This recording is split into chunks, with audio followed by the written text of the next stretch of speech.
Welcome to the Influential Women of Northeast Indiana live chat today, sponsored by Fort Wayne Newspapers, KPC Media, Junior Achievement, and Tilda Multimedia Firm. My name is Lisa Esquivel-Long. I'm editor of KPC Media of Fort Wayne Newspapers, Greater Fort Wayne Business Weekly, and I'll be serving as your moderator here today.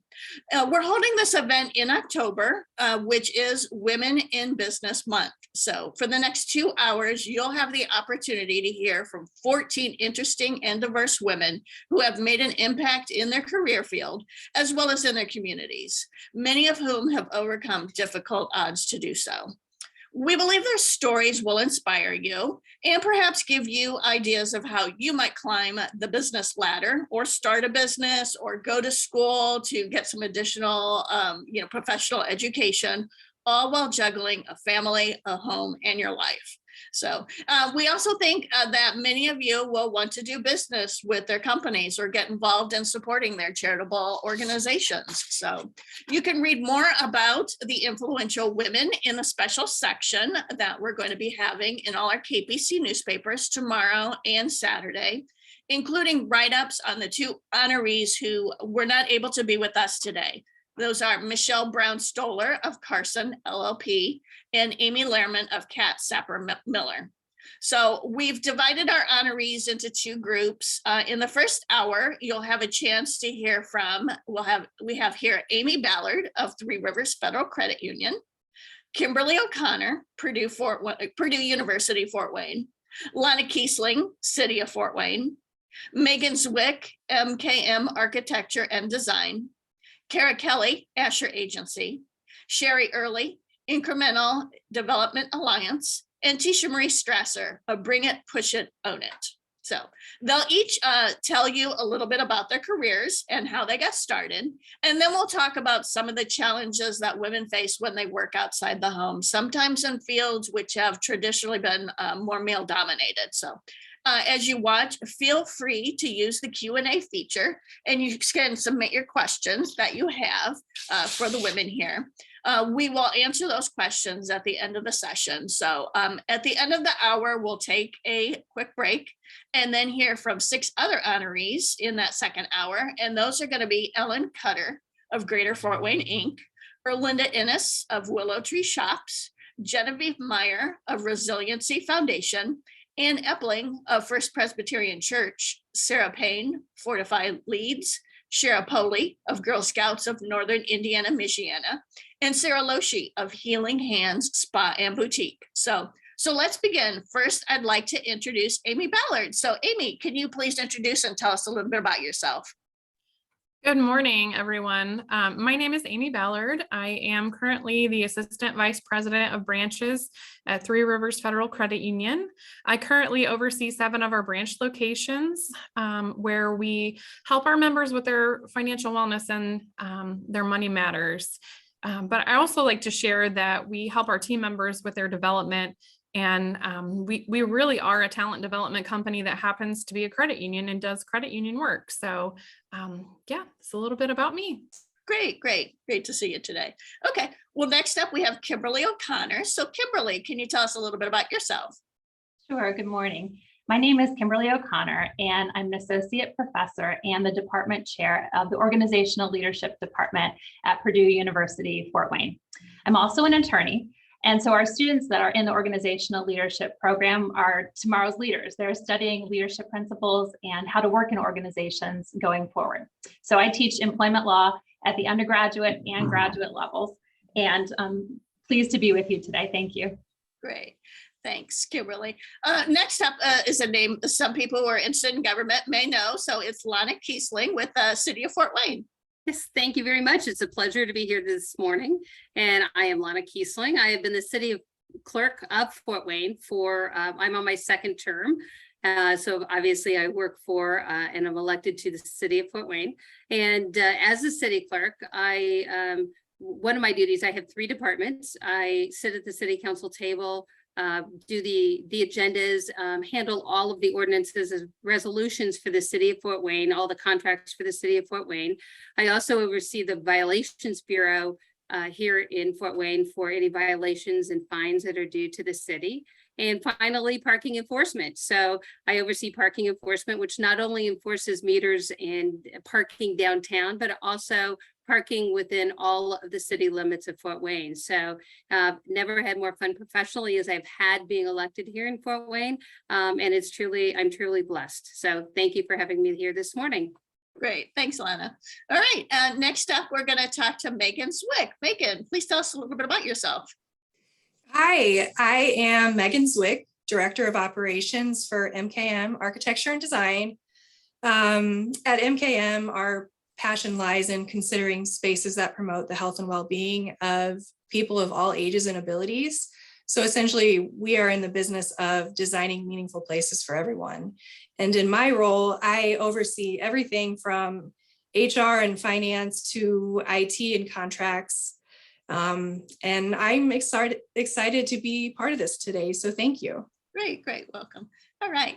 Next up, we have Kara Kelly. So Kara, tell us a little bit about you. Yeah, thank you so much. Again, Kara Kelly. I am the president and now owner of Asher Agency.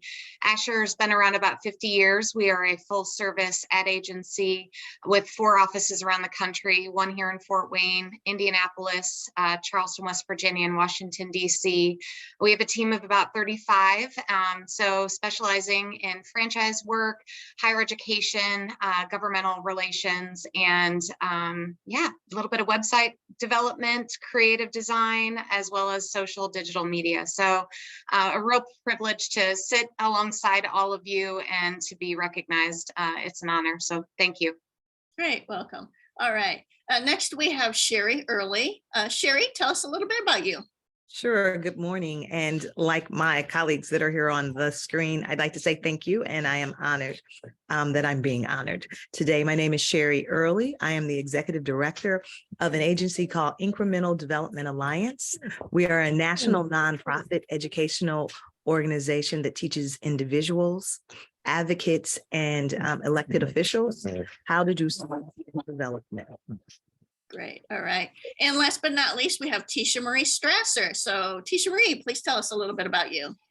Good morning. And yes, thank you for having me. I'm so excited. So I am the CEO and founder of Brand Push It, Own It.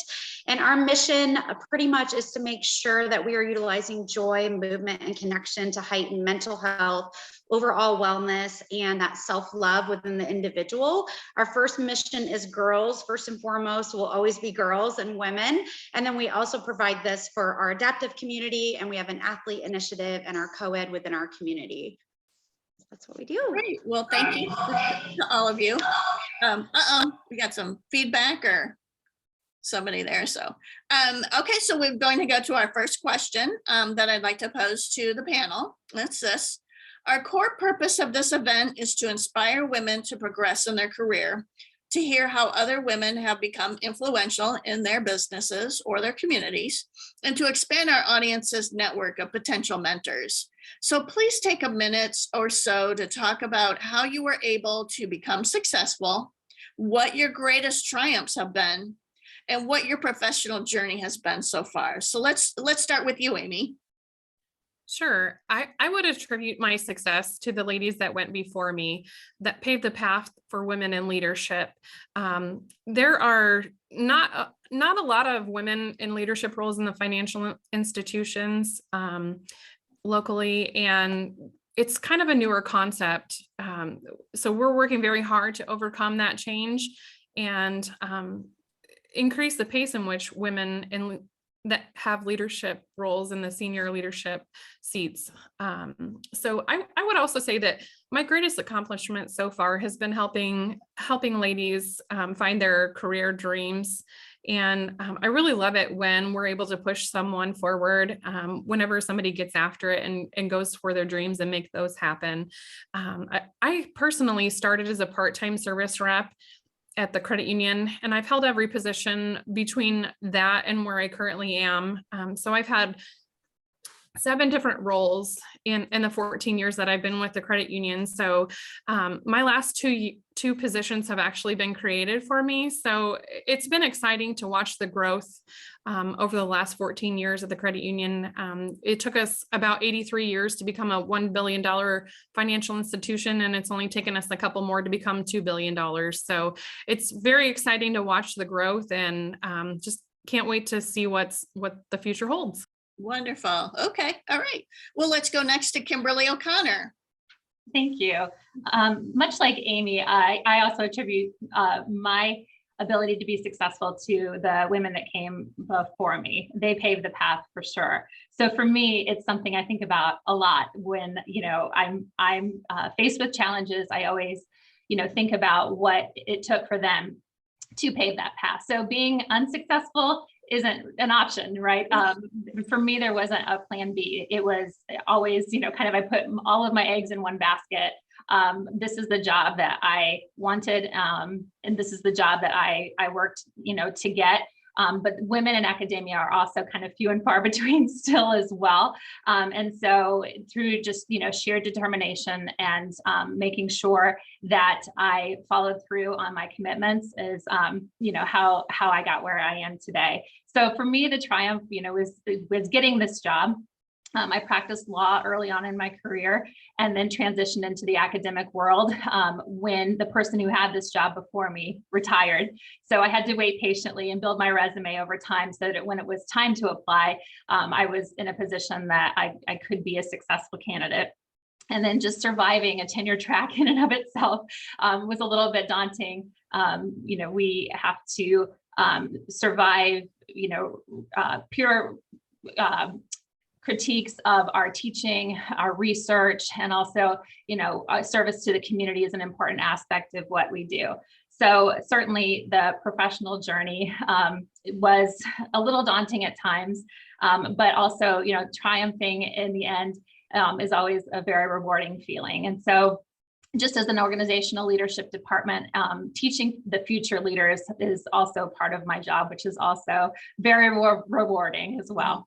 Yeah, that mentorship is very important for those coming up. So absolutely. Wonderful. All right. Thank you. All right. Next, let's hear from Lana Kiesling. Yes, thank you very much. So, growing up, I come from a very conservative Catholic family, and girls were, my parents expected me to graduate from high school and get married and have children and be a stay-at-home mom. And I had obviously other plans for myself. I had all brothers. I saw them getting involved in having careers and starting that. So, telling me I can't do something is my biggest motivation. Yeah, okay. Having people tell us that we aren't good enough or we aren't supposed to do something, especially in a lot of the male-dominated fields. Telling me I can't do it is my biggest motivator for making sure that I overcome those strides and I do it. And so, I got out of high school, had to find my own path to go to college and save my money as I was working full-time, save money to take college courses. I didn't have the opportunity for someone to send me to school. And so I was working full-time. At 26, I had the ability and the opportunity to actually move here to Fort Wayne. I was from Indianapolis and own an art gallery. I bought an art gallery here, decked the walls. Many of you might remember it in Glenbrook Square Mall for 10 years. And that was definitely a turning point in my professional career when I really decided that I could do anything I wanted to do. And I had that for 10 years until having children. And those of you who have owned a business and having children, it's great, but you have to learn to go through all of the trials and tribulations of there not being enough hours in my day to do it all. So I sold that after 10 years and went to work for a warehousing company where I stayed for 18 years as their chief financial officer. And during that time, I set my goal. I think setting goals and having plans for the future are imperative to make sure that you keep moving forward. And it was during that time that I finished my bachelor's degree and also my master's degree while working full time, raising children, having a family, having a husband. Put myself through college and finishing that. And in 2015, I challenged myself to run for office. It wasn't something that I set out to do many years ago. My daughter got me involved in politics, and I thought I would challenge myself more. I ran for office in 2015 and won. And so, I think the biggest thing the biggest advice I could give you is not only set those goals, but positive people, find those women who motivate you, who tell you you can do anything, and have that support system. I think that's imperative, and keep focused on what you want to do, and believe in yourself. That's the biggest thing that I find is believe. Don't let people tell you that you can't do it. You can do anything that you set your heart to. So that's what I believe. So anyway, thank you. Great. That's some really great advice, because a lot of women, they hear no, and, that's the end of it. So you really do need to turn that, and, you're an example of, women can have it all. You can have family and career, and you just have to, set those goals and figure out how to meet them. So great. All right, next, let's hear from Megan Zwick. Yeah, so when I think about how I became successful, I just smile so big because yes, I have been successful, but I feel like I just got started and there's so much more I have left to do. In my 20 somethings, I decided I was just going to dive in any way that I could to get involved in Fort Wayne. Which didn't only benefit me. And that's why I loved it so much. It helped my community, my peers, everyone.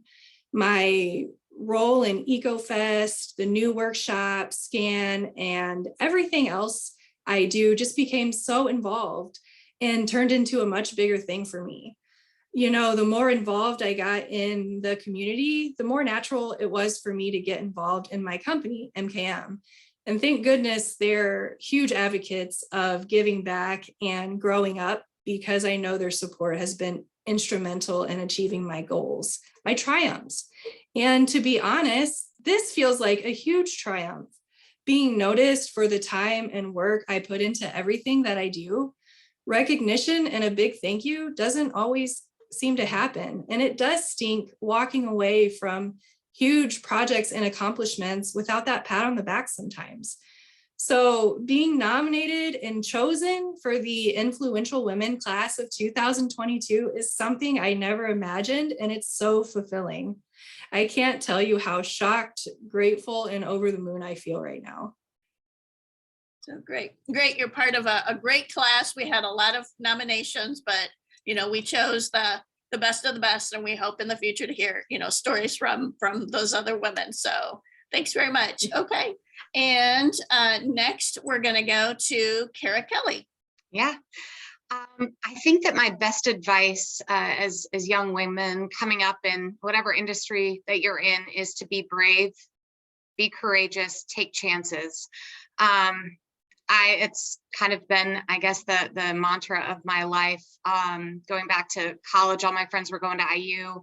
I went to the University of Dayton. After I graduated, I moved to the West Coast with some college girlfriends. Told my parents I was ready to come home. Cost of living out west was pricey, but I wanted to go to Europe first.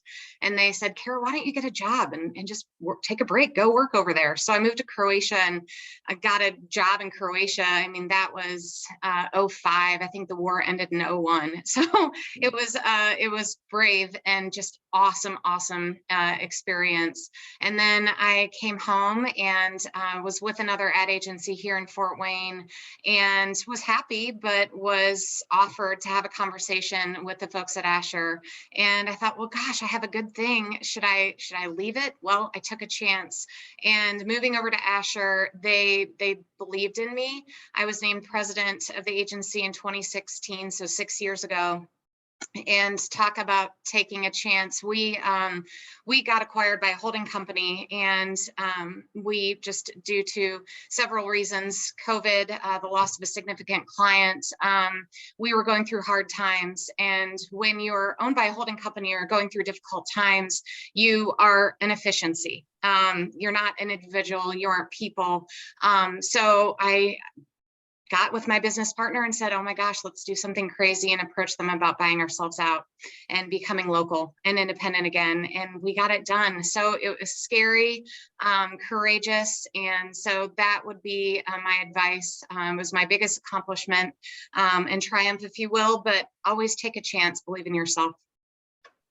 Great. That's some great advice. Yeah, you definitely have taken chances on things, and they've really come to fruition for you. Great. All right. Next, let's hear from Sherry Early. Yes. So when I read the question initially, I did a little brainstorming. I think oftentimes when we're living in it and we're living that life, we don't take time to stop and think about and the successes and what got us here. And so I appreciate the question and being asked, because it made me do some searching as well. And I came up with several things. One, being consistent is extremely important in being successful in anything you do, as well as being committed, excuse me, to whatever that is that you want to do as well. So if it's education, if it's sewing, if it's knitting, whatever it is, be committed to it, because your commitment is what allows you to learn from what you're doing and be able to use that to catapult yourself to the next place. I would say specifically for me, my pursuit for education did a lot for me, even at times where I had to take breaks to help family and then go back, because I was driven and wanted to make sure that happened. I ended up with 2 master's degrees, both in areas that are extremely important to me and allows me to work in areas that I'm passionate about. When I thought about greatest triumphs, I want to say that, again, today is a triumph. I agree. And thank you for saying something about that, Megan, because I didn't initially, when we got on here, think of this as a triumph, but you're correct. To be recognized in a community where you're bred and born after 53 years, you guys, this is really like awesome to see. And also to be a woman of color and be on here and let other young women of color see me, it tells them that this is a possibility for them as well. Other triumphs for me is I sit on many, or at least several, local nonprofit boards, and I'm honored that they would value my input and insight to what their agencies do and how we impact the community. Additionally, my work that I do allows me to see triumphs all the time and being able to develop new programs and systems that help individuals in underserved communities. So I think for sure, you've made me think about a lot of things that I have to be thankful for and that are truly triumphs in my life. Thanks. Wonderful, wonderful. Okay. All right. And next, let's go to Tisha Marie Stresser. Yeah, so I love the question, how did you become successful? Because I think what's really important to teach our next generation of girls is there has been a status that has been put on that I also used to chase myself. And you can look at success several different ways, but I think the first thing for a lot of people is money and it's titles, and we chase those things. And a lot of times when you're chasing those things, you will miss your purpose and what you were built to come into this world and do and make an impact with. So I would say I became successful for me when I realized that I was being 100% authentic me, and I was doing exactly my purpose and what I was built to do, and that I did not allow my past to decide my future. So with a trauma past and with being considered supposed to be, a statistic, I decided that that was not my future. And I think that defines success for me. And believing in myself, like a lot of the ladies said, I think it's really easy to say believe in yourself, but teaching yourself how to believe in yourself means getting up every time you get knocked down, every time it feels awful, you're you're like, why am I doing this? It is not going the way I envisioned at all. And you just feel beat up. There is nobody that has gotten to where they want to be. If you have not felt beat up, then there must be a trick. But there's times that you just feel overwhelmed, but the beauty and your triumph is the comeback every time, because you come back more driven, more passionate. That belief in yourself gets built every time you do that. So I think truly for myself, it has been, I don't fit in a box. I will completely be myself, which can make my journey a lot harder, but that feels really successful to me because I get to be me every single day. And that's what our next generation of our girls and our women need to know, is that you need to go back to the younger version of you, that authentic fighter in you that didn't let the world or your family tell you who you were. And you need to chase that girl and her dreams. Wonderful. Yeah, it tells us that, even when we have setbacks, as long as we learn from those, come back from them. So wonderful. All right. Okay, let's go to our second question. Most women in business or who are in leadership roles have run into roadblocks, whether that be struggling with that work-life balance, feeling like people didn't believe in you. That's a lot of what we've been talking about, or finding that you didn't believe in yourself. Or it could be something completely different. So would you share with us some of the trials you have faced and how you have gotten past them? So let's go back to Amy Ballard. Yes. So my husband and I, we have 6 children. And so we've had to get creative in the past and who's going to take who to what practice and that kind of thing. So that was a struggle, but I'll be honest with you, if I didn't have him and his support, I'm not sure that I would be where I'm at right now in my career, because he, anytime I couldn't make it to take our son to football or our daughter to dance, he would be there. And then I'd be able to pick him up, or, we would see each other in the hallway passing by. And so that was kind of a struggle for us getting through the kids' younger years. But now that we have 4 children that are out of the house and only 2 left, it's getting easier. And our daughter just recently got her driver's license. So that definitely makes things so much easier for us to focus on things. But getting through their younger years was really a struggle for us. But we've always tried to have a 5-year plan. So it's been good to kind of chart that out and make sure that we're always on pace to achieving our dreams and that we want. But for me, I've always known in my gut that I could do anything that I set out to do, but I just needed others to believe in me as well and give me a shot. So I'm super thankful that I've been given the shots that I have in life. And, for me, I think the biggest struggle that I've personally had to overcome is the negative self-talk that I do to myself, and understand that you really can do anything. So, yeah. Yeah, some people can get so tied up into that negative, talking to themselves. So you just really have to avoid that. That's wonderful. Okay. All right. Next, let's hear from Kimberly O'Connor. Thank you.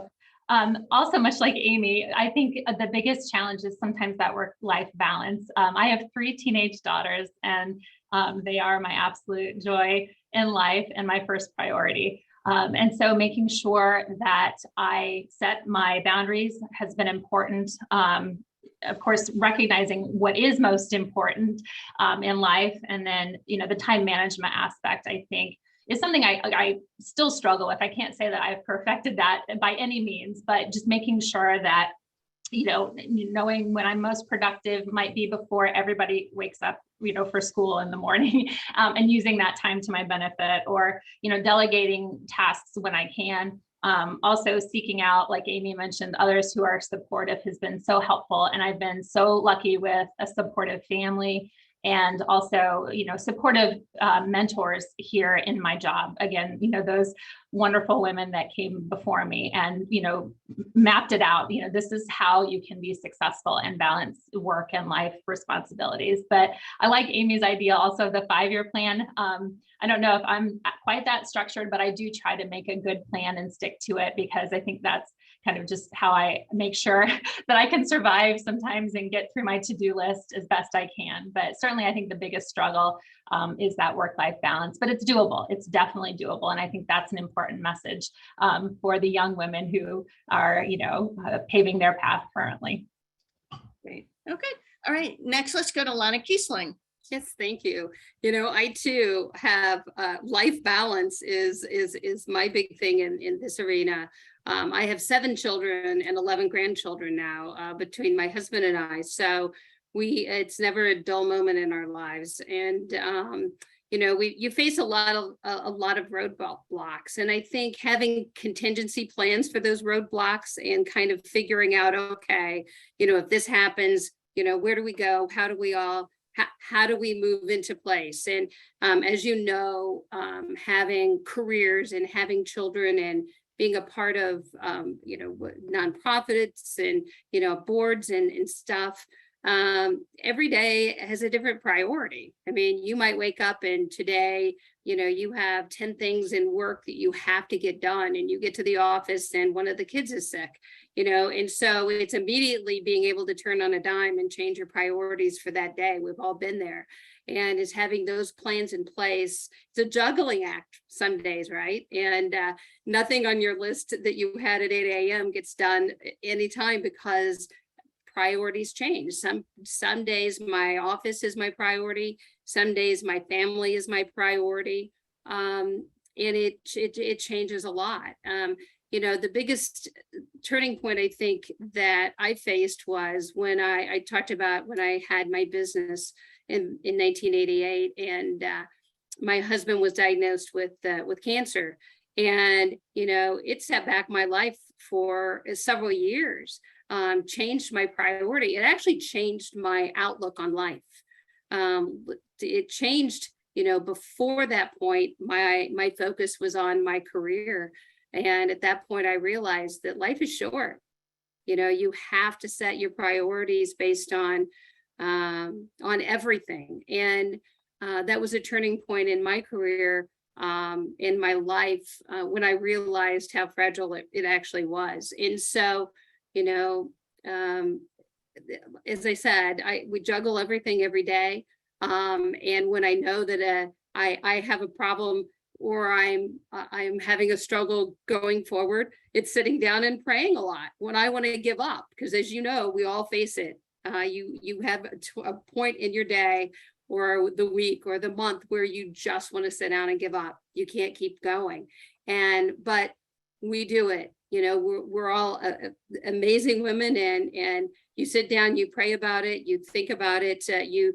I sit down with motivationals and go through a motivational time where I look at quotes and sayings and affirmations to get me through.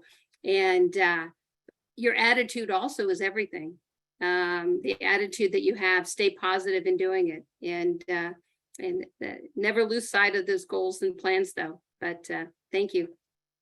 Great. Yeah, that's some powerful advice there. So, okay. Let's hear from Megan Zwick now. Oh, yes. Where would I be without all the roadblocks? There's been so many of them, but I'm definitely better for all of them. Juggling multiple jobs while putting myself through school full time, difficult managers and colleagues, being so young and wanting so much, it probably feels pretty familiar to so many of us here. I work with architects with brilliant minds. My closest friends, one designs the cutest kids' clothing and the other already earned her master's degree. There I was worrying that I'm not as good as them, when really I just didn't know what I wanted. It took a lot for me to get past the negative thinking. And by a lot, I mean like a lot of positive affirmations, therapy sessions, calls with my mom, mentor meetings, and time. And over time, I realized my passions, problem solving and helping others, and finally found the right job at MKM, where I was hired as office manager in 2014, but I wasn't there just to do that job. I was eager to grow, and sometimes that meant going above and beyond, staying late, asking the questions I used to be afraid to ask, and sometimes questioning their answers. And now, 8 years later, I am Director of Operations. That's a key member of the leadership team who oversees all business systems. Not only do I have a fancy schmancy title, I also have a sense of value and respect that I know younger me never imagined. And I know all of this was possible because I worked to change my mindset of what success was to me and take pride in the steps I was taking, big and small, to find what made me happy. And it certainly wasn't comparing myself to others. It was having a positive impact on the people I'm grateful to work with and the community I'm honored to be a part of. Great. All right. That's some good advice there. So, okay. Next, let's hear from Kara Kelly. Yeah, roadblocks can take different shapes and sizes, different forms. I never planned to grow in my professional career. I never planned to own an agency. I planned to be a mother. I wanted to be a mom and a wife. And my work life greatest challenge came when my husband and I went through 5 years of trying to achieve that dream. IVF to no avail. And that was probably the greatest heartbreak. But throughout that, you know, God has a plan. And for me, my plan is Asher, which I never anticipated. But Asher is now, you know, my child, my baby that I'm going to grow and nurture and love.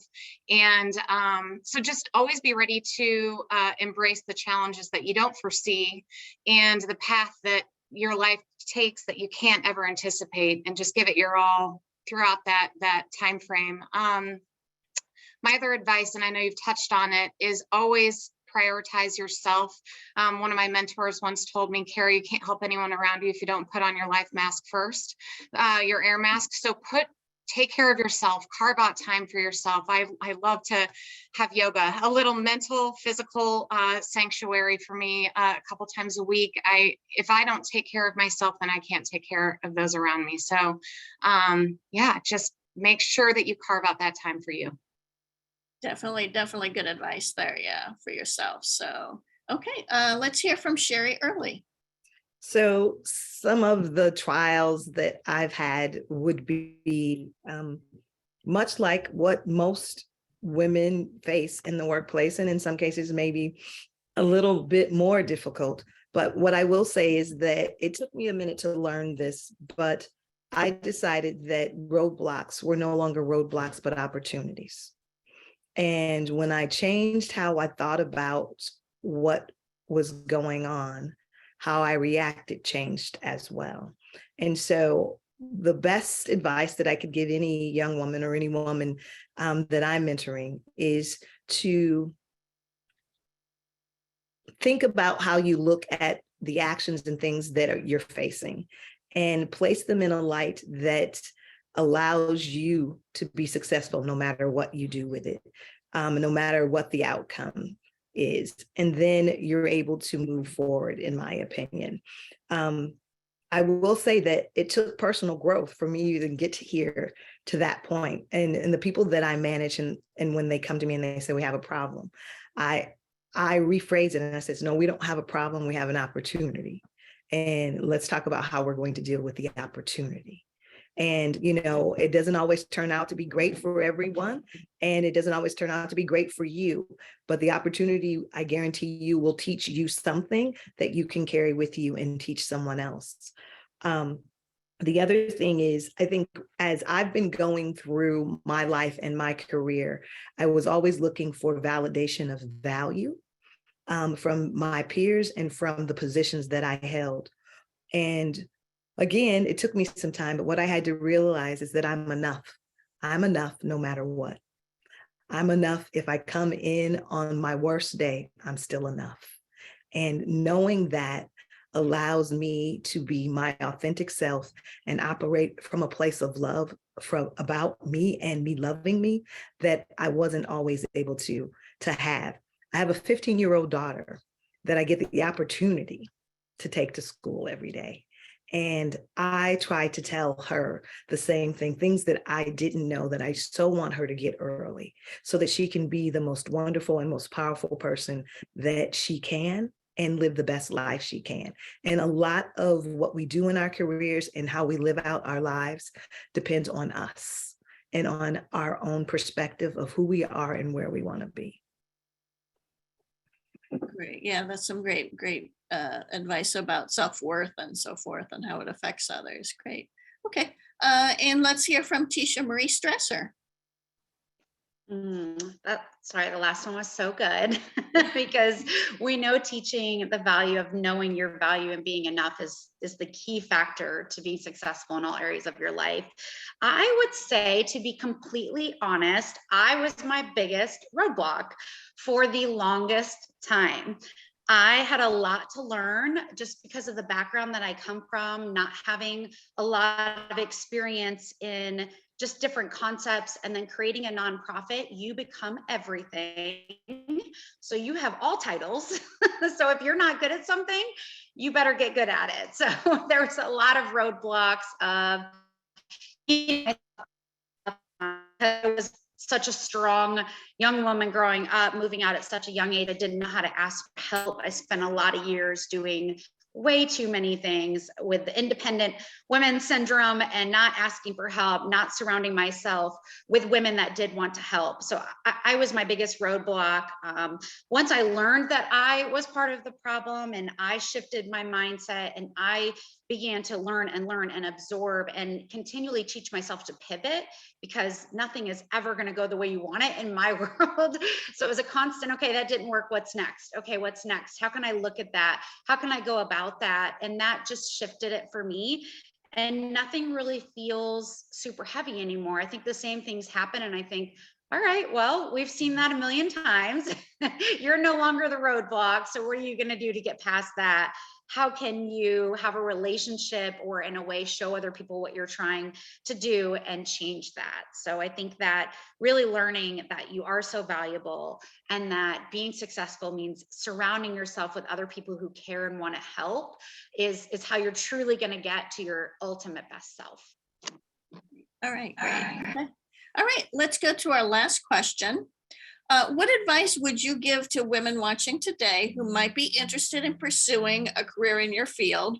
Is there a piece of wisdom you wish you had when you had started out on your path? Amy Ballard, let's start with you. Yeah, so I would just share that it's great to find mentors or people that you look up to and learn from them. They've learned a lot of lessons, and you can easily take what they've learned and modify things for yourself and make things easier, hopefully for you. And just I would just say, when you're looking to sit at a table of people, be brave enough to sit at a table of people that are really going to push you, that you can take things from, and just understand that you want to surround yourself with people that want to see you grow in your career and in the future. So just also being okay with being uncomfortable. I love that the CEO of Three Rivers Federal Credit Union, Don Cates, always shares that it's okay to be comfortable for one day, but then you need to get uncomfortable again. So I love that he does that, and just understanding that, you're not the only one that's uncomfortable. The people beside you are uncomfortable as well. So, and then the biggest thing that I wish that I knew earlier or sooner would be that mistakes aren't fatal. And just knowing that when you make mistakes, you learn from those opportunities, and the more that you make mistakes, the more that you're learning. And just it's been a great lesson for me to understand that. And in fact, we've started celebrating mistakes at work. So it's definitely something that we've all come to learn and know that we can get better quicker if we're taking those opportunities and challenges. That's great. Okay. All right. Thank you. All right. Kimberly O'Connor, let's go to you next. Okay, thank you. So in my field, rejection is a common occurrence. And so it's something that, while it is uncomfortable, it's something that we kind of get used to. But it is an opportunity to reframe and rethink and reevaluate. And so that's my biggest piece of advice, is that it will happen, but it's an opportunity. And that's, echoing what has already been said. But the other aspect is, not to worry so much about what other people might think. Stay focused on what's important to you. Define success your own way. And, if that means that you need to take some risks professionally, do it. Because if it is your passion, pursue it, and things will work out in the end. Wonderful. Okay. All right. Next, let's go to Lana Kiesling. Yes, thank you. Having confidence in yourself, I think, is a big part of it. And in addition to that is surrounding yourself with people who have confidence in you also. People that will have your back, people who will support you when things get rough. So having the people with confidence in having those positive people around you, as opposed to negative people who think everything is bad. So positive people help. Step out of your comfort zone. Don't be afraid to step out of the comfort zone. Don't be afraid to ask for that promotion, to ask for the raise, to ask for a new job, to go and try for that new job. If you don't try, you'll never get it. So you have to push yourself and keep on going. So don't get out of your comfort zone and go for it. If you want it, go for it. Don't be afraid of it. And someone else, I think Amy mentioned this also, there's no such thing as failing. They're challenges. Learn from them. Take the opportunity. They aren't failing. We all have things that we don't achieve when we ask for them, when we go for them, but turn them into challenges and experiences that we learn from. And so the next time we do better. And, my fields have all been pretty dominated with men. We are equal to men. Have the confidence and know we are equal to men. Don't be afraid to ask for promotions and positions that have been male dominated, etc. Just, we are equal, and know we are equal, and learn every day. Take the opportunity every day to learn and to grow. Someone gave me advice once. It says, don't dress for the job that you have, dress for the job that you want. And in its physical dress, but it's also the mentality of, have the mental, as you're working at a level 4 and you want to go to level 5, have that mental capacity of thinking that and knowing you have the ability to do that. So act like you are already there. And I think it brings it much closer into reality that you will actually get there. As I said earlier, I love motivations. I love looking at sayings. I have one that says, if you don't follow your heart, you might spend the rest of your life wishing you had. And that's by Bridget Nicole. So make sure that you don't get to the end of your career and wish you had. Do it. Get there. Be glad you did and say, wow, as opposed to regret it. So my biggest advice. Thank you. Good advice. Yeah, that reminds me of an editor who once said, you don't ask, you don't get. So Yep. Great. Absolutely. All right. Next, let's go to Megan Zwick. Okay, some advice or wisdom I wish I had, or maybe just listened to when I was starting out. One, it's always okay to ask for help. And that means asking questions, even when it feels like you should already know the answer. 2, you are capable of so much more than you think you are. And if you need to call your parent or significant other to be reminded of this every now and again, that's okay. And 3, don't give up, which seems pretty obvious, but things take time and eventually you're going to get there. Hey, I'm living proof. Wonderful. All right, great. All right, next, let's go to Kara Kelly. Yeah, if you're early in your career, I'd highly recommend that you get an internship, get that experience, cut your teeth, get exposure to whatever field sparks your curiosity. And once you're in that field, be proactive, volunteer to help.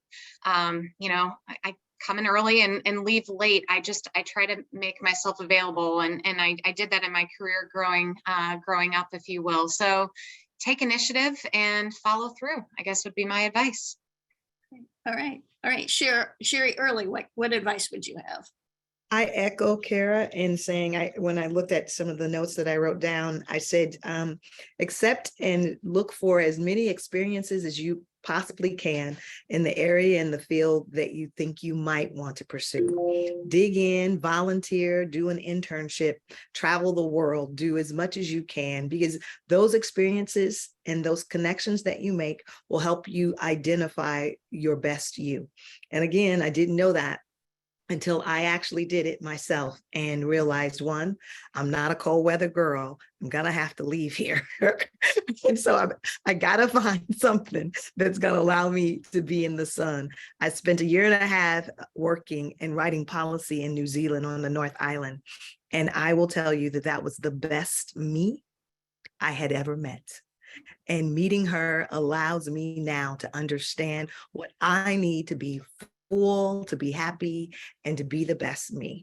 And the only way we do that, you guys, is that we have to put ourselves out there and we have to get those experiences that let us know who we are. So I say, please take as many experiences as you can. And also don't settle for what people say. Oh, you'd be a good lawyer or you'd be a good doctor. No one determines who you are but you. And so you have the choice. And so make that choice for yourself. Wonderful. Okay. All right. And let's go to Tisha Marie Strasser. Yeah, I think a lot of us, it's so awesome because we have the same mindset, right? So it's neat to listen to so many different women. I would say for me, stay unique to you. I think that we hear that a lot now, but it's still very difficult to do. It's very easy to follow a path that maybe looks super comfortable, or maybe your family has set out. And I love that I've heard a couple times that has been said. Knowing if something doesn't feel right in your gut for you, it's not right. And it's okay to use your voice and be different. And I think that even young women still struggle with that, because I work with young women. Pave your own path and don't always look for validation or understanding. I still see a lot of women and men looking for validation and understanding because that's our human instinct, is to belong. But if you truly want to be different and truly have something you're passionate about, there's a lot that will not validate or understand, and you're not going to get that. So then that's going to hurt you, and you're not going to be able to go on the path that you want to. And grow. I feel like every day of my life now is just growth. It's constant growth. Where can I grow? How can I help others grow, but I can't do that if I'm not growing on a consistent basis. I have no business doing that. Stay curious and open-minded. I'm a why girl, and it doesn't always go over real well. But I realize now that why is why I am who I am, because I ask questions that nobody else does. I stay curious and open-minded, and that allows me to love in a capacity and to do what I do really well. Wonderful. Okay. All right. I don't see any questions that have come through. So I'm going to end this, and I want to thank all of our honorees here who gave us a lot of good ideas. Not accepting, or rather taking, roadblocks and really turning those into opportunities. It just seems to be the mindset, and really, you are your best advocate. So we're going to take a quick break, and then we're going to jump into our second hour. So thank you, everyone. Thank you.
Right, welcome back everyone to the Influential Women of Northeast Indiana live chat today. So we're sponsored by Fort Wayne Newspapers, KPC Media, and we're also sponsored by Junior Achievement and Tilda Multimedia Team. So thank you very much. So my name is Lisa Escrivalon. I'm editor of Greater Fort Wayne Business Weekly, and I'm serving as your moderator of the live chat today. So for those of us just joining us, over the next hour, you'll have the opportunity to hear from some very interesting and diverse women who have had an impact in their career field, as well as in the nonprofit organizations in our local region. So many of whom have also had some difficult odds that they've overcome to become so successful in their careers. So we believe that their stories will inspire you. We also appreciate if you would consider sharing the Facebook page right now to bring more women into the conversation. We're holding this event in October, which is Women in Business Month. It's celebrated nationally, and we're celebrating it here at KPC Media's Fort Wayne Newspapers. So at the end of the hour, we'll take questions if you have any from the audience. As you watch, feel free to use the Q&A feature feature to submit your questions that you have for the women. So let's begin. So first up, we have Ellen Cutter. So Ellen, please introduce yourself. Thank you, Lisa, and thank you, KPC, for hosting us today. My name is Ellen Cutter. I serve as Chief Economic Development Officer at Greater Fort Wayne, Inc. GFW Inc. serves as the Chamber of Commerce for Fort Wayne and Allen County and the Economic Development Agency, helping businesses grow and thrive. Wonderful. Welcome today. Okay, next up we have Erlinda Innes. Please tell us a little bit about yourself. Oh, you're muted. Oh, there we go. There you are. Okay, sorry about that. My name is Erlinda Innes. I am owner of Willow Tree Shops, where we really focus on spiritual wellness, mental wellness, overall wellness for yourself. Wonderful. Thank you. All right. Thank you, Erlinda. Okay, let's now move to Genevieve Meyer. Genevieve, please tell us a little bit about yourself. Hi, my name is Genevieve Meyer, and I am the co-founder and executive director of the Resiliency Foundation. And we work to end child marriage and human trafficking throughout Indiana and the United States through education, advocacy, research, and survivor empowerment. We are the only organization in Indiana that's survivor founded, survivor led, and survivor guided. Wonderful. Okay. All right. Next, let's talk to Ann Epling. So please introduce yourself, Ann.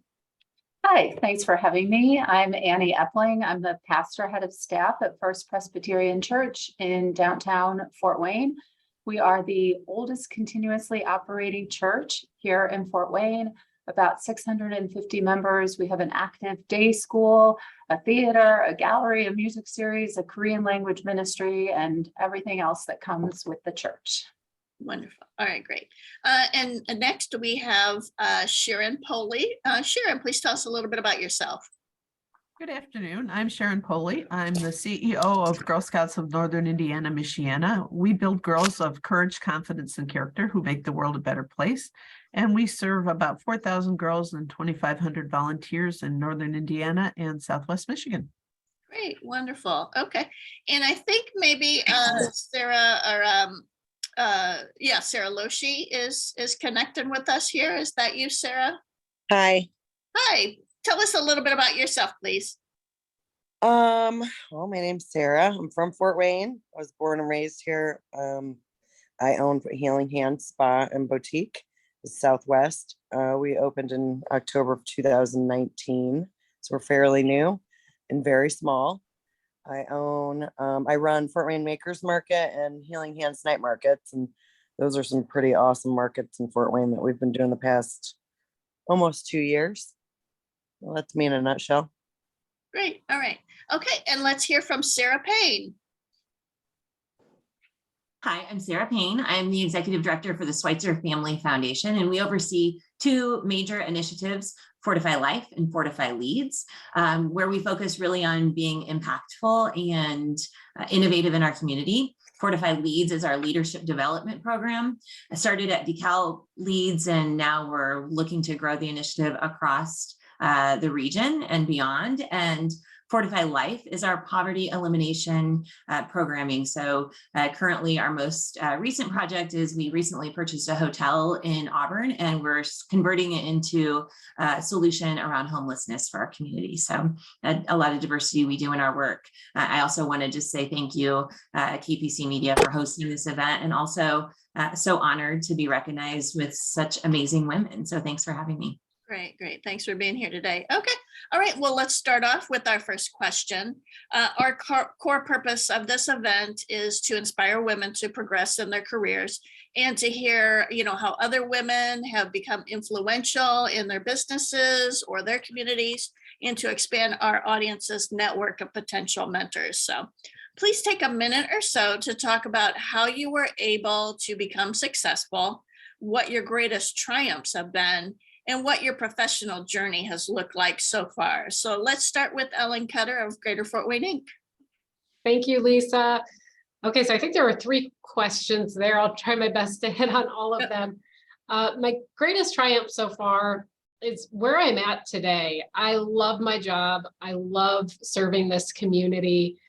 And I've gotten here, I think, 2 ways. I've trusted myself and my instincts, and I think that has led me in a direction that has led to great professional happiness.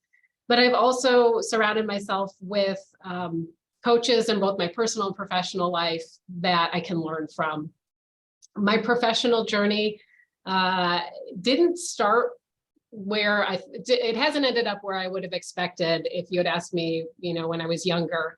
I studied at Loyola University, Chicago. I learned urban planning was a career 1 semester before I graduated. I was actually accepted to law school and was planning to take that route.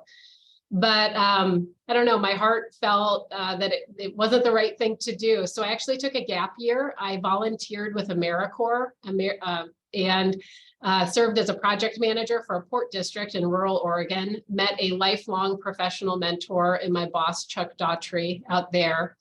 And from there, I went to graduate school in community and economic development at Georgia Tech, and did a co-op and ended up working for that employer, a national consulting firm, for 8 years. 2011, moved here to Fort Wayne as a tag-along spouse, had no professional network locally. I joined YLNI, Young Leaders in Northeast Indiana, and really credit that ability to get plugged in with where I'm at today in the market. Those connections at YLNI led to my first local job opportunity here. I think Fort Wayne and Allen County leadership is incredibly accessible and very supportive, and that's really helped me to grow and thrive in my career. Wonderful. All right. Yeah, just an example of, life just changes in so many ways. So for us. So now let's go to Erlinda Innes of Willow Tree Shops. Yes. So again, there's a few questions there, so I'll try to answer as well. So how I was able to become successful, I'll kind of start there. I definitely think a lot of positive self-talk for sure, especially because I am on the, I'm still growing, learning. I'm a mom, I'm a wife, I'm 29 years old, so I am still in that learning process. But a lot of positive self-talk and definitely just not doubting myself here recently. I would say one of my biggest triumphs right now is actually right now in this moment is as I open my new location on the 1st. Our old location was racially vandalized, so it kind of caused us to move and have to start over, even though it was not something I even wanted to do. I didn't think I wanted to. So I would say that definitely I'm in the middle of that big triumph for me right there. I am a professional medium, energetic coach and mentor. I think with spiritual wellness and mental wellness in general is just super important for people right now, especially with the last few years, how COVID and things have kind of taken over and people are more down more than ever just within themselves. So a lot of people are going internal to kind of remake their external. So I definitely think I used to travel a lot for what I do, but we opened Willow Tree about a couple years ago, 2020. We are now actually in our third location because of what happened. But I definitely would say I'm in the middle of my journey still, kind of still in the beginning, but very proud of the things that I've overcome. But I'm very grateful for the people that I've been able to help and make a difference, especially now we're back in the Fort Wayne area. We were in Angola before. We're back in the Fort Wayne area and already seeing so much positive response and how much this actually really does help. Great. All right, great. Yes, a lot of mental health is definitely something that's important, and people have really become know more about it thanks to, but as a result of COVID-19. So, all right, next let's hear from Genevieve Meyer of Resiliency Foundation. Hey everybody, again, thanks for having me. It's an honor to be nominated and to hang out with all these really amazing women on here. My journey is a bit unusual. I became an entrepreneur at the age of 15 because I only had a 6th grade education, and I found myself in a position where I had to support myself. I didn't have any other opportunities, and I wasn't quite old enough to do some of the more traditional things that you do as a teenager, and I really needed to make money. So I just quickly self-taught the ropes on how to survive and moved on from there. But I definitely developed a very hard, very good work ethic and just the ability to just keep going. And that served me pretty well for a while. However, I felt like my education was something that was taken from me, and I wasn't willing to accept that. So at the age of 28, I earned my GED. And then I earned my first bachelor's degree at 35 and ultimately my master's degree at 38. I did this while working and raising 4 kids and, just really setting that example of not to give up on your dreams and to keep moving forward. Around the same time that I earned my bachelor's degree, I learned that some of the legal loopholes that allowed for a lot of my trauma and exploitation were still an issue, and that hundreds of thousands of girls were being victimized every year in our country. And I felt like that just wasn't acceptable for me to no longer hide from my past and keep that silent. So in 2019, I decided to use my story and speak out and basically transformed my trauma into purpose. And that was a catalyst to launch some conversations around child marriage and human trafficking and the ways that our legal system and social systems often fail, especially adolescents. So that became a catalyst to change laws across the country and a catalyst for change. And we're currently still in the thick of that change. So that's kind of my journey. It's my trauma and what happened to me is a part of who I am. It's definitely not all of who I am. So, I kind of have that double life a bit, which I think as women, we often feel like we have. So, still, with the social impact and change and pushing for change and policy change. But I'm also really passionate about young entrepreneurs and people that want to start things. So I also teach part-time at Ivy Tech for the entrepreneurship program, helping that next generation and the next people reach out and grab their dreams and start businesses and start entities that they want to do, which is really, really fulfilling. Great that you're giving back and helping out. So great. And next we can go to, now, did you say, is it Annie or Ann Epling? You can call me Annie. Annie. Okay. All right. Annie, let's hear from you. Sure. So 3-part question. How have I become successful? My first thought with that is I've had really excellent mentors and role models along the way. I worked with a job coach a number of years ago. Our resume in the Presbyterian Church is very lengthy. We have to answer a lot of essay questions for that. And she kept giving me the advice to use the word I did this instead of we. She said women often speak with we language.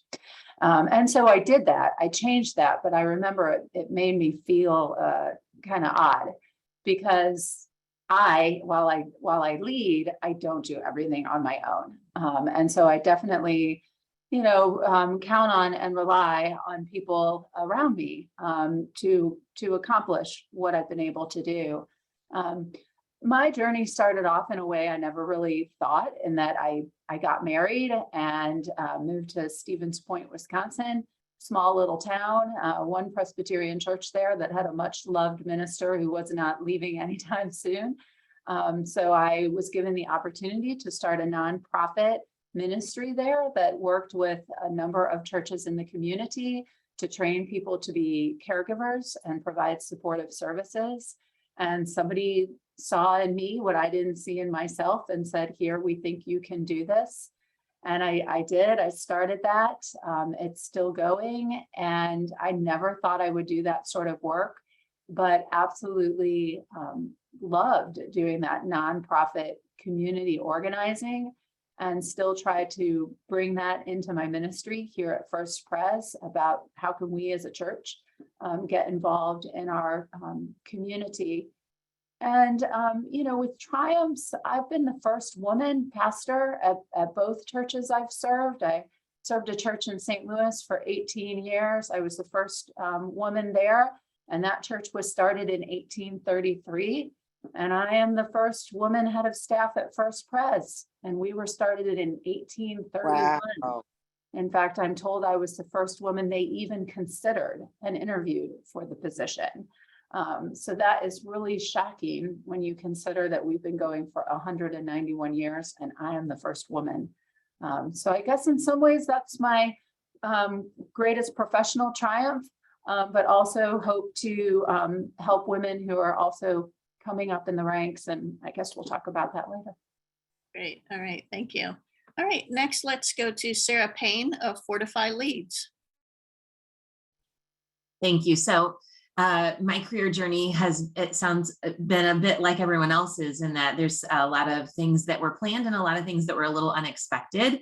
I think for me, I started out in the for-profit world with a background and a degree in sales, and really had done that for the first, I don't know, decade of my career. And then unexpectedly, my mom passed away when my kids were little and she was young. And so it really shifted my perspective around what really mattered in life. And so at that point, I really opted, and thankfully to the support of my husband, was able to shift into the nonprofit world. I decided that right there and then, life is short and I really want to do work that matters. And so I'm really excited to be doing that same work that matters in the nonprofit world currently.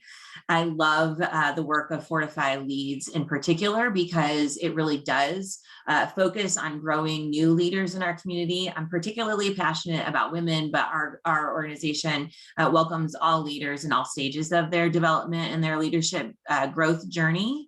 And I think that's really what it boils down to is, you know, as you're meeting obstacles in life, kind of keeping that North Star of what's most important. For me, that North Star has always been in leaving my community better than I found it. And so really doing that in a way that's very intentional going forward, and then growing that across Northeast Indiana is where I am today. So I'm very excited to, again, be able to invest in some of those things that matter most. Great. All right. Thank you, Sarah. Okay, next let's hear from Sharon Poley of Girl Scouts of Northern Indiana, Michiana. Thank you, Lisa. I'm going to take the questions kind of in reverse order. I was fortunate enough to be able to do my bachelor's and my master's full-time back-to-back right out of high school. So I came out fairly young, age 23, with an MBA, worked in IT and in the automotive industry, and was for a long time the only woman in the room in my 20s. I was able to work in some more progressively responsible positions over the years. I've done account management, I've done program management, project management. And during that time, I've had the opportunity to live abroad in China and in India, and also to work periodically with international colleagues. So that was a great opportunity. I changed careers in my early 50s, and I'll talk a little bit about what drove me to that a little later. And I've been here in Indiana since then. That was 2010. I actually changed occupations, locations, and industries in one fell swoop. I'm not sure I'd recommend that, but I did it. My largest triumphs, one, certainly the honor of today, and being chosen as an influential woman and getting that recognition from KPC Media is certainly something I consider as a triumph. I get to see the results of my work every July when our Gold Award girls are honored at a ceremony, and that's where we see girls who have created sustainable projects that they leave behind as part of the end of their Girl Scout careers. And during that time, I get to see girls that have evolved from being little girls to young women who are really going to make a difference. I also enjoy meeting women who have been Girl Scout leaders, and when I see them to a person, they wouldn't trade that experience for anything. So that always is a triumph for me.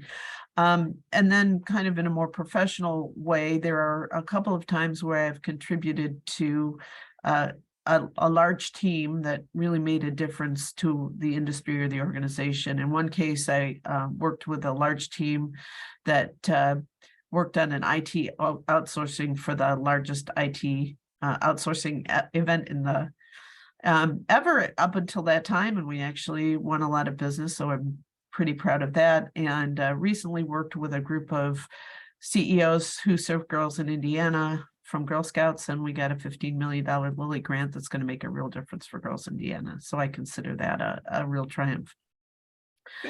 In terms of being successful, I think I wanted professional success, and so I worked hard to get that. And then finally, I listened to feedback when I got it. I didn't always take it, but I took the time to listen to it, and I kept a sense of humor while I was doing that. So I think those are the things that have made me successful. The humor definitely gets us through a lot of things. So great. All right. And Sarah Loshi. All right, there she is. Healing Hands Spa and Boutique. Hi.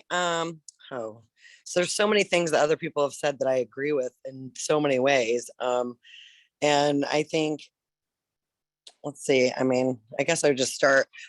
My journey started as a teacher. Like I wanted to go to IPFW to teach kids. That's what I wanted to do. And somehow that journey led me I changed my mind from that and went into general studies and focused on business classes. And I've been a massage therapist for over 20 years. I'm hitting like 22 years now.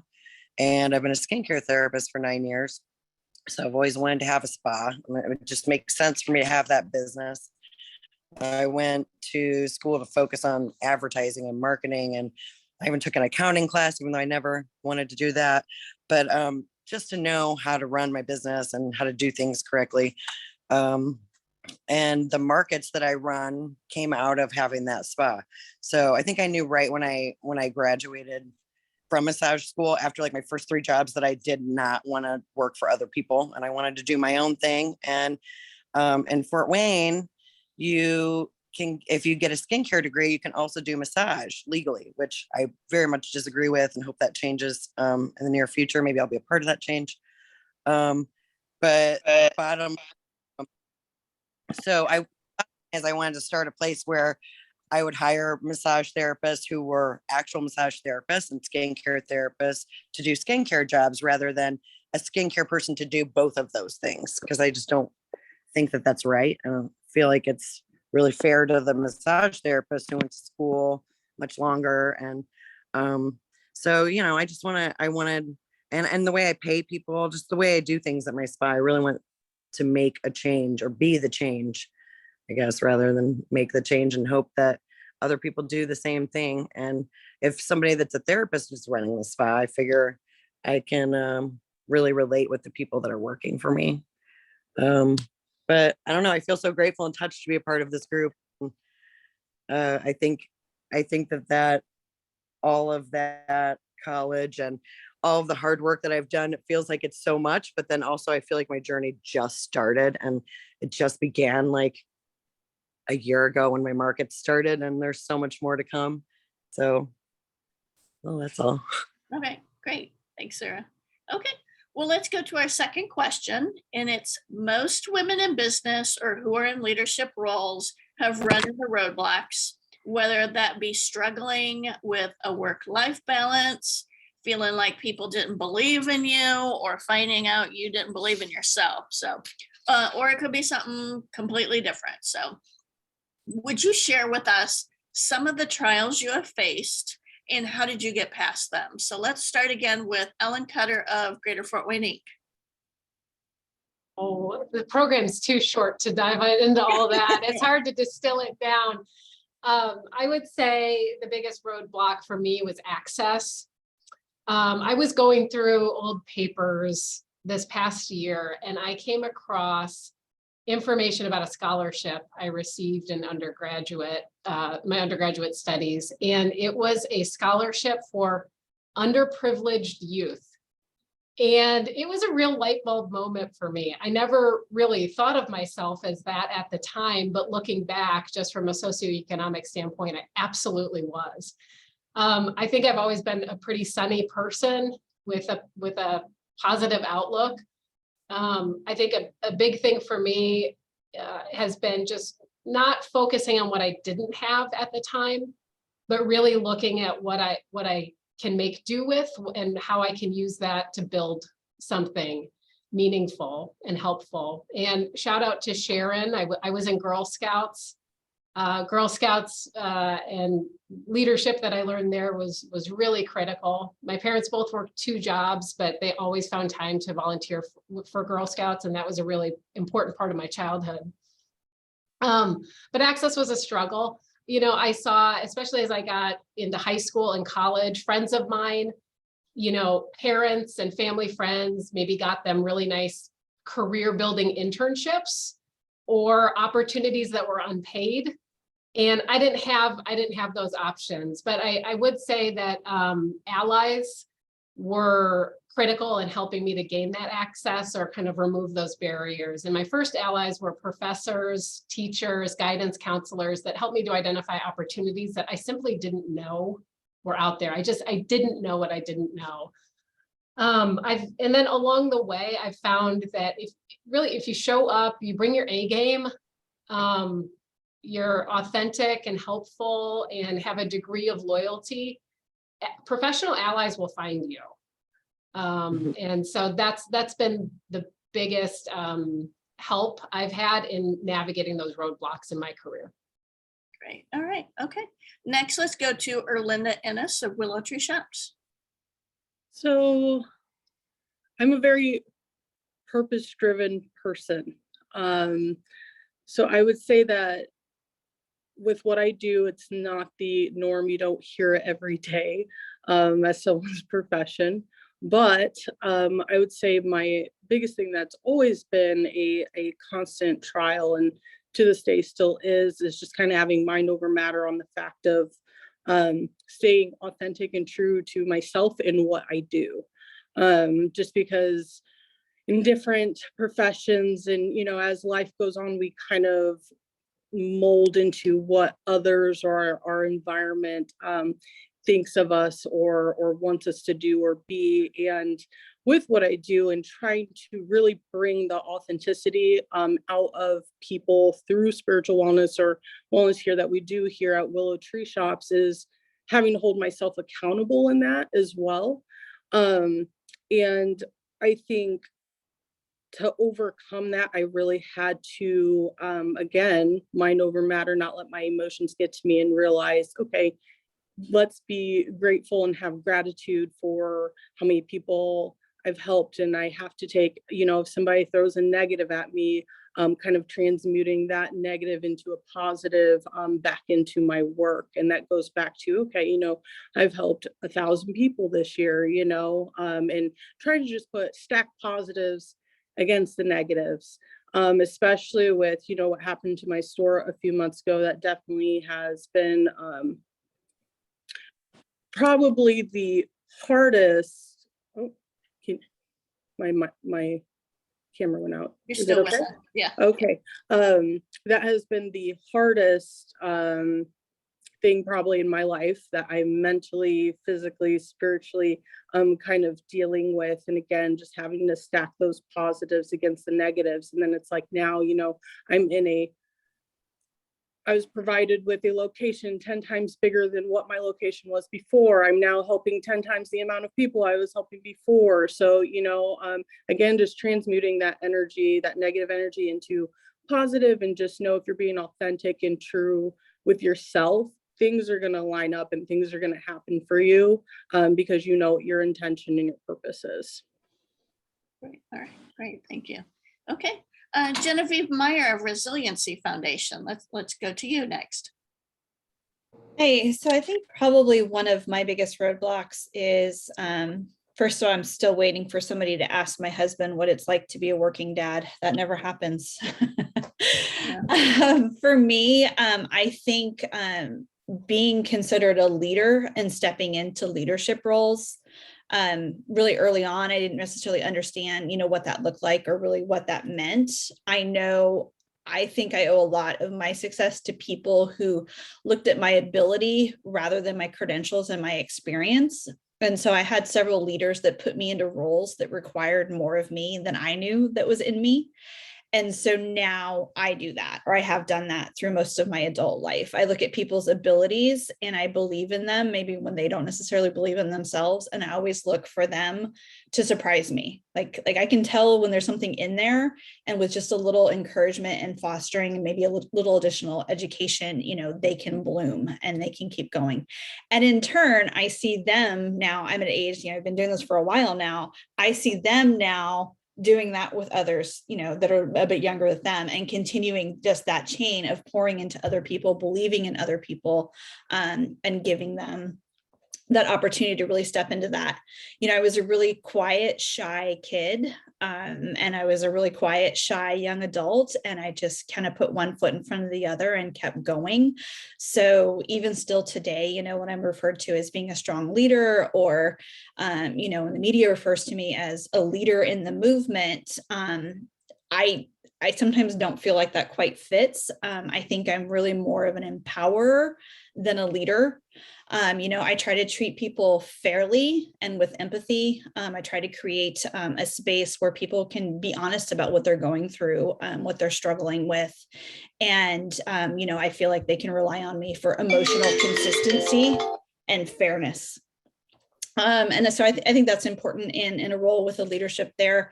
I think also mindset is important, especially in advocacy. You definitely had a lot of pushback, you know, of like, that's too hard. We can't move the needle on that. You can't do that, especially in the beginning. I mean, it was so hard to get anybody to listen to, I mean, they would listen and it was like, oh my gosh, that's awful. Too bad we can't do anything about that. And I'm like, no, we can do something about it. So, and that's change, you know, change is hard in the beginning, it's messy in the end, and then it's glorious in the end. But, you know, if I'm going to, you know, be afraid of failure, if I'm going to, you know, lean into fear, then innovation and change and, you know, the outcomes of, you know, things that were beyond possibility, like that's just not possible if we give into fear and just, you know, keep the status quo. Great, wonderful that you found your voice then. Okay, Annie Epling of First Presbyterian Church. Let's go to you next. Sure. So I'll be honest and say that this was probably the hardest question for me to answer. One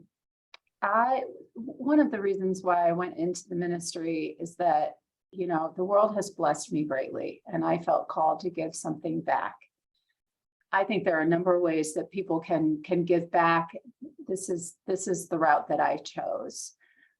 So I've had a wonderfully supportive family, parents, husband, all of that.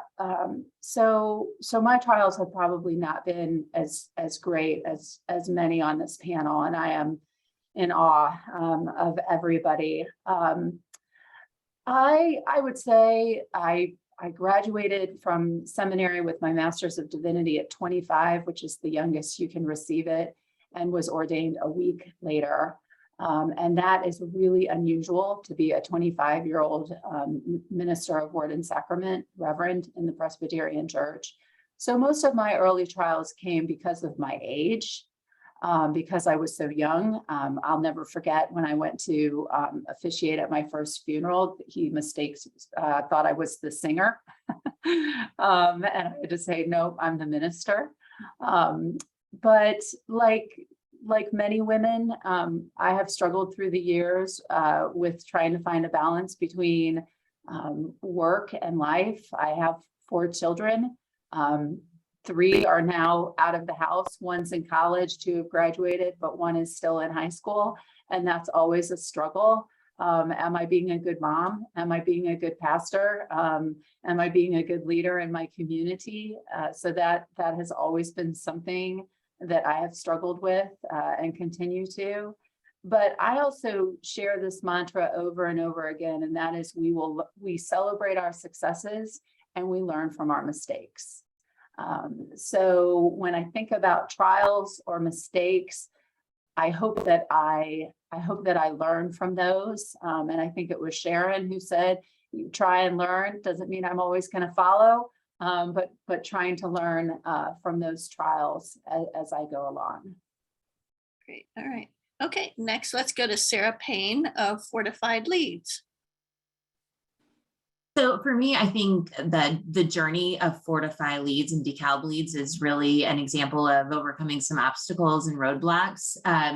The idea around developing a leadership development program happened years ago. And I think in a community, and it happens in a lot of rural communities, we just continue to run into a lot of roadblocks, resistance from people. I'm sure all of the women I'm sure on this panel have been in a situation where we talk about a problem a lot, but we don't actually see any action around a solution. And so that journey was really long and really frustrating. And so I think really just leaning into both a level of tenacity and persistence around it, but additionally keeping that North Star of saying, like, I really do want to leave the community better than I found it. And when you identify that as the North Star and you start to see needs, it's really impossible not to just lean into finding solutions around those needs. I'm thrilled that I had so many folks along the way come alongside to support the work.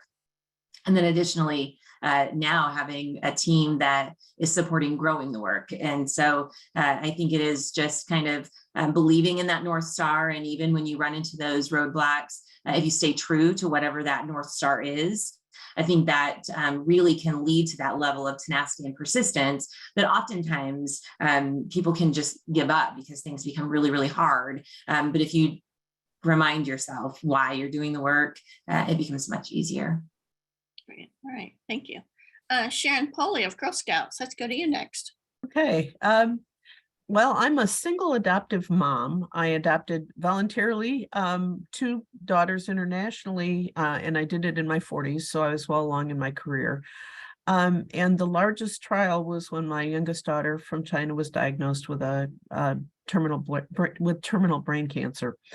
And so as a single mom, I had to leave my job and I had to leave my career for a pretty substantial period of time, both to care for my younger daughter and to right the boat for my older daughter. And so it was quite a challenge, just having to find myself largely by my work during that time to redefine myself as a mom, as a student, because I went back to school. And I was able to kind of think through what really was important to me. One thing as a piece of advice I'd give to anyone is that likely in some point of your career, you'll find yourself without a paycheck, either by choice or by chance. And so having some savings in the bank can't hurt when that happens. So something to think about as you're planning your budget each month, because there's pretty good odds that something's going to happen to you that's going to land you in that position for a period of time. But at any rate, I started looking at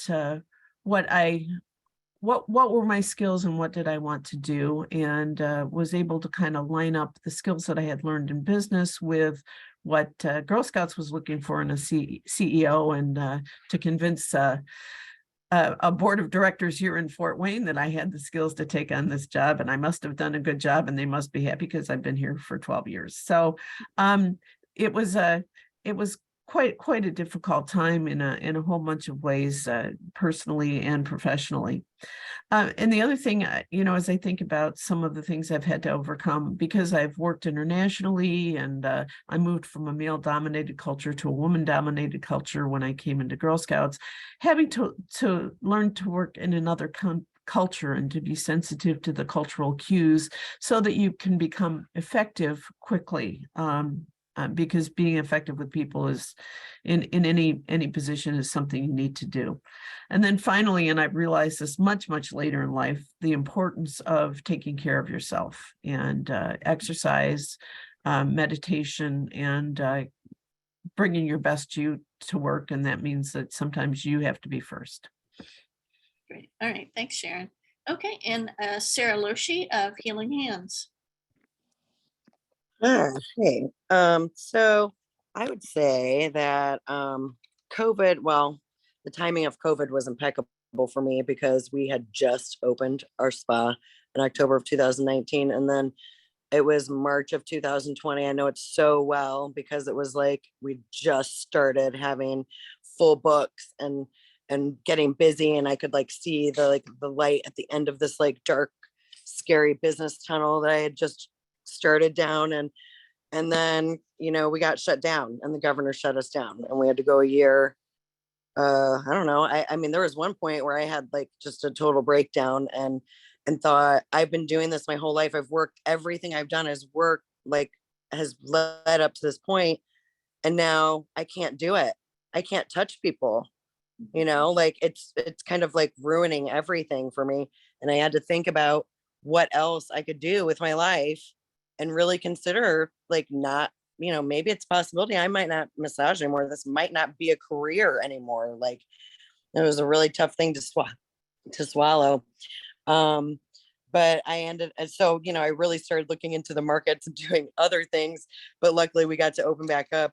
I think that I'm always hard on myself. I don't, probably more than most people. I'm a people pleaser.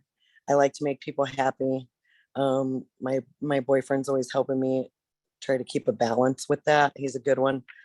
I think that it's impossible to make everybody happy, especially when you're working in the community and you're working with a lot of people on a constant, consistent basis.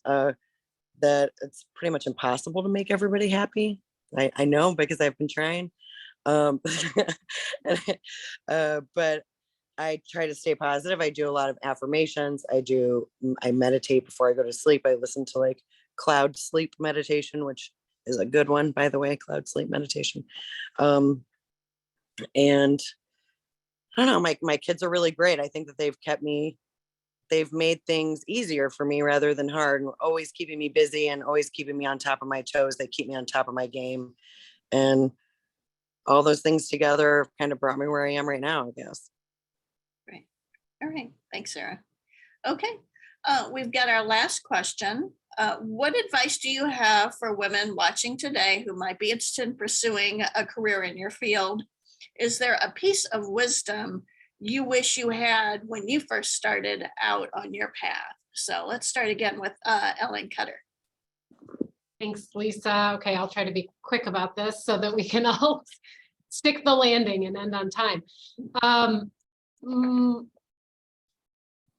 I would say be clear about your non-negotiables.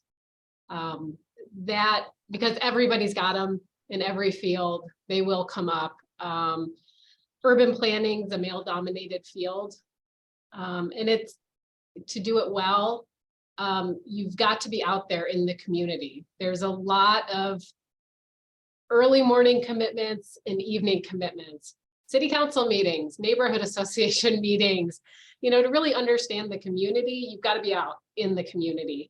And so that is a balancing act as a working mom and a wife. I would say that I've had just a lot of support at Greater Fort Wayne Inc. I saw when I came to work here 6 years ago, my two bosses, both men, it was routine for them to say things like, okay, yes, let's set this meeting up, but my daughter has a softball game. Do we have some flexibility? Can we look at this date instead? And it was really refreshing to see men lead without hiding their family commitments and their family priorities. And so for me, a non-negotiable has been that I won't go somewhere where the culture asks me to sacrifice and hide that part of my life. Can't do it. So be clear about your non-negotiables, because there will be a time when you have to draw that line. Right. All right. Thanks, Ellen. Okay. And next, let's go to Erlinda Innes. Yeah, so I thought I was going to say something else, and then Sarah kind of said something that kind of more hit home for me. So I'll kind of touch base on both, but definitely advice I would give is to tell yourself, like, you can't please everybody, you know, especially like with what I do. I'm a fixer. I'm very empathic. I want to fix people. I want to help people. I'm constantly, you know, trying to push people to be the best version of themselves. And then sometimes, you know, people can only help themselves if they want to help themselves, you know. And I think when somebody says something or something negative happens, and it's just kind of, it can really kind of tear you down or make you not feel as confident in your work or what you're doing. And it is something, a line where you do have to kind of be like, okay, I can't, you know, I just can't please everybody, because if I could take away the amount of time and energy and effort and fear and tears and emotion that I have put into like being hurt because of what somebody else thought or said, oh my gosh, whew, there'd be 75% of that energy gone over. If I would have learned my lessons quick. But those are the lessons, so I take it. But another thing too is just, again, being really true to yourself in what you're doing. And I don't want to say like if they're interested in pursuing something, what I do, but more so just in life, and whatever life and what journey and path life takes you on, is always just being true to yourself. And there is no wrong or right decisions. If it is the decision that you feel called to do, then that's the way to go. Great. All right. Thank you. Okay. Next, let's go to Genevieve Meyer. I think a couple pieces of advice that I would get is don't be afraid to fail and make mistakes. There's a saying that we have in our entrepreneurship class, fail fast, fail forward, keep learning. If you're too afraid to try things because you're too afraid to fail, you're not going to get anywhere. You're just going to be stagnant. Along with that, I would also include, don't let ambition get in the way of opportunity. Sometimes we can fixate so much on that future job or the future project or something I need to do and it needs to be done this way or with these people, and you lose sight of other opportunities or different ways of doing things. So, you know, attend to the responsibility that you have, do the job that you have now really well, and learn and grow as much as you can in that position while you are looking for other opportunities. I would also say it's really important to focus your energy and your efforts on what really moves the needle and what's really going to get you to the next step. You know, there's that saying about, you know, the guy that manufactured trombone oil, you know, he was the best trombone oil manufacturer in the entire world. But at the end of the day, he only manufactured about 2 quarts a year. And that's not gonna, you know, that's not going to pay the bills. So, you know, make sure that you're not investing too much time in small things that don't really move the needle or sap your energy and resources. And so just be really aware of that, you know, when you're selecting on where to focus your energy. And that goes for professionally speaking, as well as, you know, other, you know, personal relationships, friendships. Sometimes you have to take a look at that and you have to, you know, balance that a little bit more of like, this is what I can give right now. And then this is what I want to focus, you know, more of my attention and my energy into. Great. All right. Thank you. Okay. Next, let's go to Annie Epling. So we talk a lot about call in the church and one sense of call, that we all have a calling. So my advice to women who would be interested in the ministry is to be true to your sense of call, and know, one, that women can be called into the ministry, but also that looks different for every person. And that, once you're in the ministry, there are going to be difficult days. I think sometimes young ministers coming up think it's going to be all sunshine and unicorns, and it's not. Like everybody, there are difficult days. And while we speak of calling, some days it's a job. And there are going to be difficult people too. Not everybody is necessarily going to love you. But stay true to yourself, stay true to where God is calling you and the church that you're leading, and you'll be okay. So that would be my advice, and that we need more ministers in the Presbyterian Church. Like many denominations, we're facing a shortage, and so don't be afraid. It's a wonderful calling. I have been blessed to serve 2 wonderful congregations and start that nonprofit, and I wouldn't trade it. So it's a great time. We get to be with people at sacred moments, at weddings and deaths and births and baptism and all of that stuff. And I can't imagine doing anything else. Thank you for having me today. I appreciate it. I'm honored. Thank you. Thanks, Annie. All right. Next, let's go to Sarah Payne. So I would say, first of all, I'm really encouraged by the number of young people who are going into nonprofit work very intentionally. It seems to me like for so long, there were a lot of us, myself included, that kind of accidentally happened into nonprofit work. And so I get the opportunity to talk to young people all the time that are having a little more intentionality around that. And I'm really encouraged by what the future of nonprofit work can look like with these skilled young people. Additionally, I would say I am a strengths coach, and I discovered the Gallup Strengths work a little bit later in my career. And what I love about that work is it really focuses on maximizing what is right with people instead of focusing on what is wrong with people. And oftentimes, I think particularly as women, there's entire industries that focus on trying to fix us, whether that be on the inside or the outside, where I think if we could all shift that perspective, and particularly for young people, identifying what they naturally do really well, investing the time and energy into working on creating strategies to do what they do well better, versus trying to focus so much on what we don't do well, or trying to fix something that maybe isn't even a problem. I think that the world would be a much better place. So, just encouraging young people to really lean into what they have as their own unique strengths, and then showing up authentically with a grounded confidence based on embracing those strengths. All right, great. Thank you. Okay, next, let's go to Sharon Pulley. If you are interested in leading a not-for-profit, and I would echo Sarah, I'm one that kind of tripped into it a little bit, but there are more and more people who are saying, geez, I'd like to do what you do. It's important to have a social conscience, but it's also important to understand business principles, because you need to understand business principles to keep your not-for-profit moving forward. And that's the language your board's going to speak. So you need to be able to speak fluently in business to lead a not-for-profit. Take advantage of every opportunity that comes your way and look for breadth. Because it's important to have exposure in a lot of different areas. We do hospitality here because we have camps, and we do marketing, and we have a financial organization as well as serving girls. And so the more breadth that you have to understand the things, the stronger a candidate you would be for this kind of position.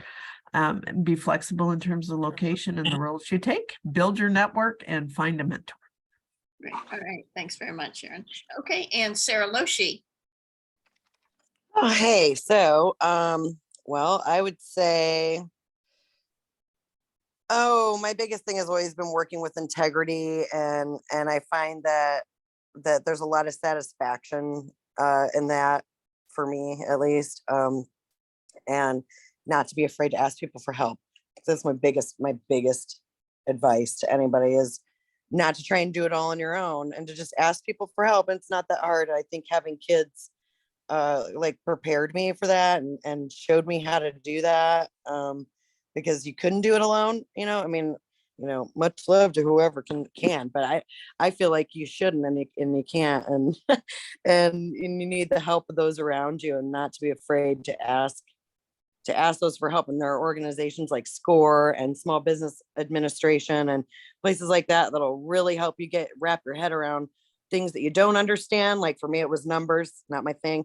I'm better with people, but they can do all those things that you can't do, and they can help you find a way through all of those difficult questions and things that you have when you're trying to start your own business. Great, I thank think you. that's Yeah, it. it's definitely a big one is when to ask for help. It's hard for a lot of people, so great. All right, well, I don't see any questions that we have from anyone, so I want to thank all of our influential women for sharing their stories and wisdom today, and thank you to all who attended. If you would like to watch the video again, check out kpceventbuzz.com. Next week, we should have that up. Don't forget, you can also get a copy of our Influential Women tab.